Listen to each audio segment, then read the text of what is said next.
So this is a video about the Nitecore Superior Primes and my experience using them. At first I got the 35mm T2.0, which I'm using now, but I now have the full kit and here's what I think of them.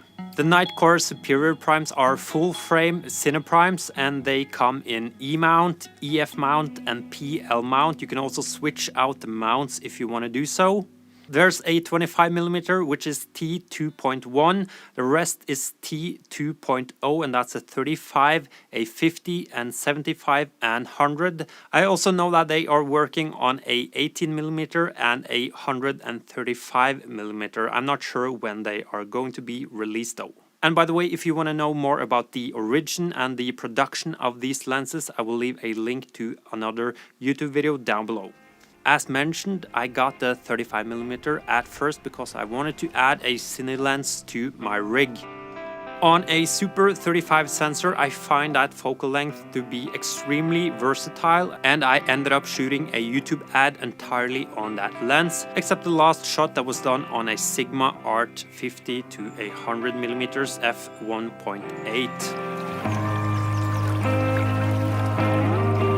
At first I was looking to add a cine lens mostly because of simple but important features as focus gear, a larger focus throw and hard stops.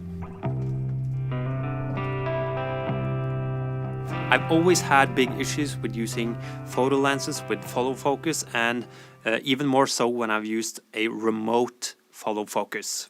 So there's that. It's a design that fits your film rig better. And of course, all lenses are the same size, so they are really easy to go between, as cine lenses should be. But is that the only thing that you are getting when you are paying roughly $2,000 for one lens? No, I don't think so, and I will break that down in a pros and cons list for you. And I will also compare them to everybody's favorite lens, the Sigma Art 18 to 35. Compared to most photo lenses, you are getting less hardness in your image. They are less contrasty than photo lenses and they are not overly sharpened. You will still have all the details that the sensor is able to capture, but in a more gentle way. The Sigma 18 to 35, for example, is a very good all-round lens for video, but it is very sharp. And not always in a good way in my opinion. The Nitecores are indeed sharp, also wide open, but not as sharp as the art lenses, which to me is a good thing. All the focal lengths has very little focus breathing. This is usually something that I'm not too focused on. If you take a look at the most used anamorphic lenses out there, most of them breathe a lot. But of course, having little focus breathing is nice. There's also very little chromatic aberration on all the lenses in this kit. Here is an example of the 25mm that I used on a video for my other YouTube channel. And this might be considered a pro if you're into flaring in your image. They flare very easily, and if you don't like flaring, it could be considered a con. That being said, I haven't had any issues controlling the flares with using a matte box. Most of the time I like flaring, and if I don't want it, I remove it, simple as that.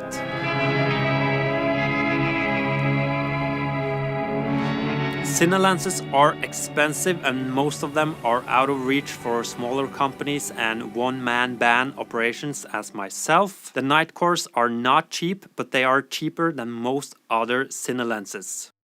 And they are performing way better than competing cheap cine lenses in my opinion. And the only thing that I really can see as a con with these lenses are how clean they look. As with the flaring, this can be seen both as a pro and a con. A lot of cinematographers rent certain cine lenses because they are after a certain look. Some of them have a lot of character and they are a big part of the overall look you are chasing. So if you're after some gritty vintage lenses, these might not be for you, but I like to look at it from the perspective of one of my favorite cinematographers, Steve Yedlin. As long as you are capturing enough data, it really doesn't matter if you're filming on 35mm film using a $2 million lens kit, you can create the look later down in the pipeline. That doesn't mean you shouldn't care about what is going on in front of the camera. That will always be most important, but in my experience using the Nitecore Primes, their clean look is making it easy for me to create the looks that I want, whether it's a clean commercial look or a more gritty film look. So the Superior Primes from Nitecore are giving me a very good starting point, and for that I really like them.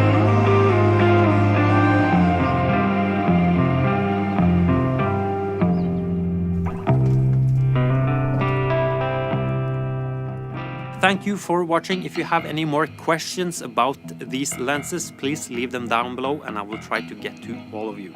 Bye.